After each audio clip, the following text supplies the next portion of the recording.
So in terms of what it does, well, firstly, when you compare this bit of equipment to other bits of equipment, you have to be able to distinguish why it's different. And a lot of what it gets compared to is something like an exercise ball. There was one here before.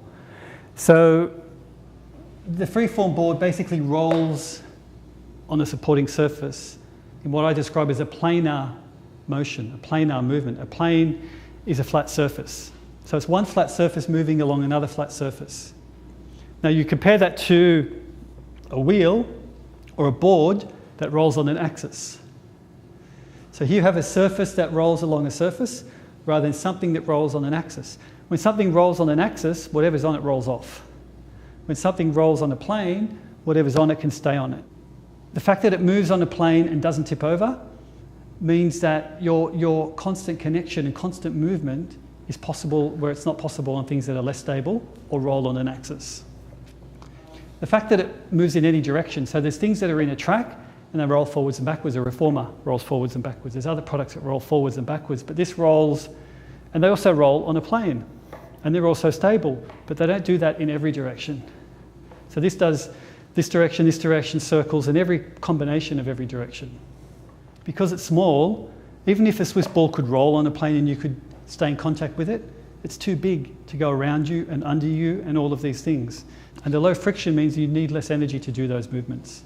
So that's what's unique about what this does that other things don't do. Also the multifunctional nature of it, that you can lock it or unlock it, you can dock it or undock it. It gives you more options as well. What it does is basically it facilitates movement and it therefore conditions every major joint and muscle group in the body. But it does so in every direction. And it does so through every plane of motion. So you've got 3 planes of motion, this plane, and this rotational plane. So this combines all of those together. So you can do, this is the thing, you can do one direction, one plane, one body part, one segment again and again and again, like you can on everything else, but you can also start mixing and you can also go through a full range of motion. So it's working, it's got weight on it, which means that you can get a stretch while it's under load. So sagittal plane, forwards and backwards, frontal plane, side to side, and any kind of rotational movement is a transverse plane. When I started, I was doing these square geometric exercises, but I can go through like I'm drawing an asterisk on the floor, every angle, and a circle, and a figure of 8. And I can do that with my shoulders, and I can do that with my core, and I can do that with every major segment of my body. And apart from that, you can transition.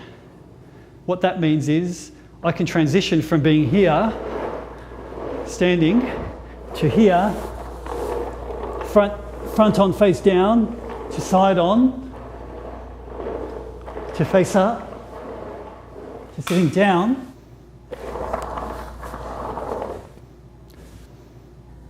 to lying down, and I can do all of that continuously without ever getting off. And there's more interesting ways of doing it when you've got more body weight on the product itself. Train the way you play. So the fact is, what I just did, to varying degrees, is what happens when you play just about any sport that you play. You're changing body positions, you're going through full ranges of movement, you don't know yourself what's going to happen next. This allows you to do improvised movement. I don't know what's going to happen next myself. When people can play in competitive sport, they don't know what's going to happen.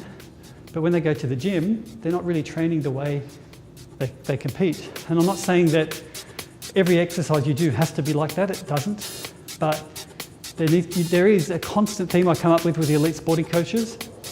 We do this in the gym, we do this on the field. There's a gap in there. How do we bridge that gap?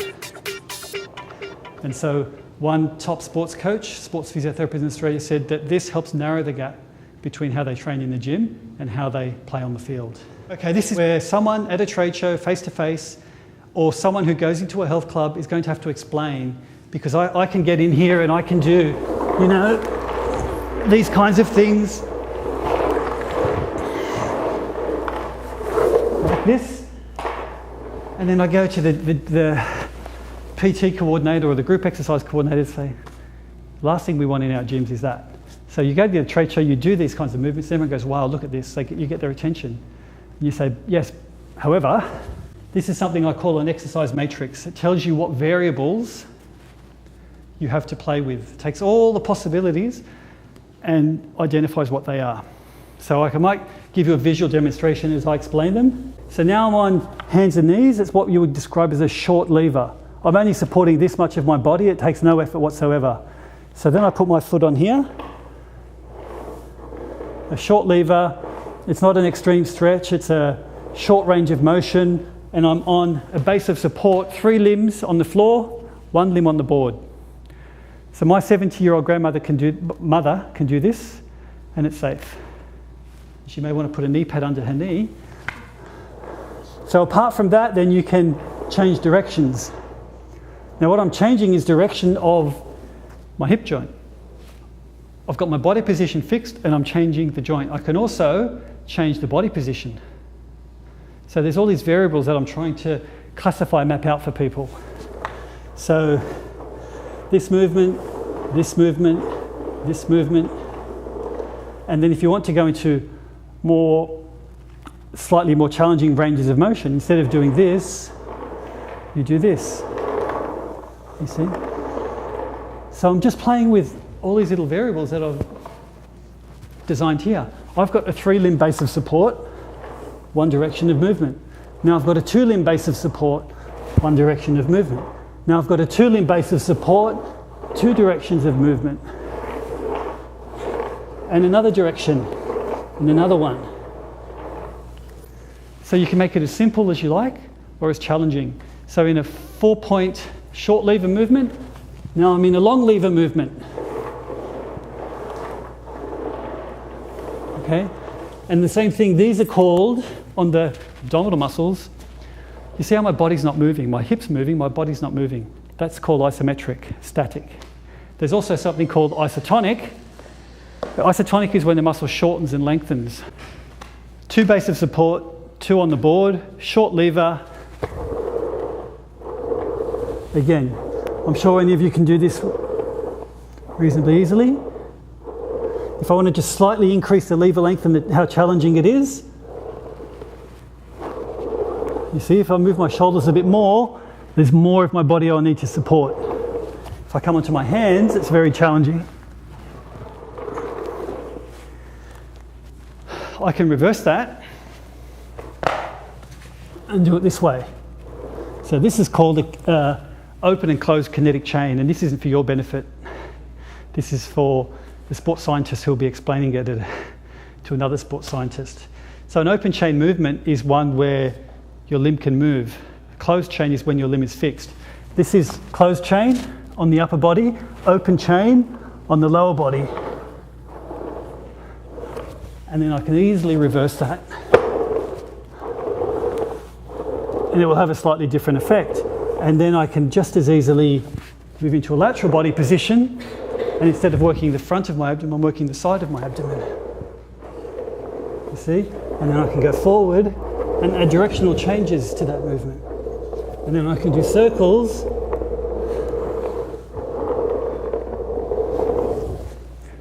So I've just done frontal plane, sagittal plane, and now I want to do transverse plane, which is rotational movements. Basic rotation. You make it more difficult by increasing the lever length, going from, so your base of support, hands, elbows, hips, knees, feet. If you go from elbows to knees to elbows to feet, you've got a longer lever. Going from here, here. And from there to there, and then again from there to there. And you can just keep going and going. So in application, I'm doing a kneeling position on the hands and knees. I'm doing a side position. So I showed you a isotonic, dynamic moving exercise, and I can just as easily do isometric, where my core is stable, and I can increase the lever length. And this is what someone will need to explain to the club owner who says, While you can do some really weird and wonderful things on this, but you can also show them anyone can do this. Once they've mastered this, they can progress to this. They can all be safe, simple, straight lines that anyone can do. And who wants to try? So if you come facing that way, put your knees on here and elbows on there.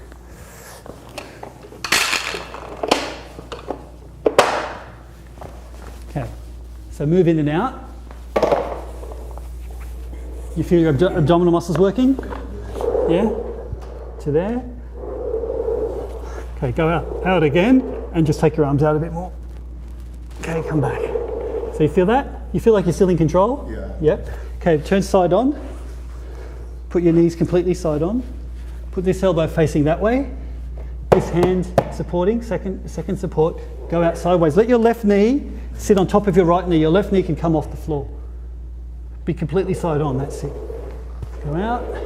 Is it easy? Go out a bit more. Okay. So you've felt the front abdominal wall, now you feel the side? Okay. Stick a mat out in front. So the one on your knees, put it in front. Put 2 elbows on that mat. Left leg locked straight. So right knee on the board. Change knees. Take it out to the side.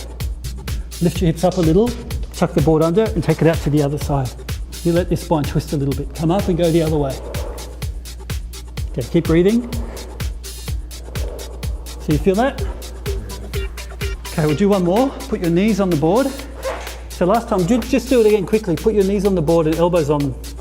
So knees on the floor, elbows on the board and come out.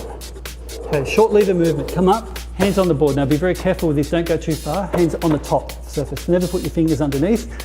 Okay, just go as far as you can with control. Come back. You feel that was more intense?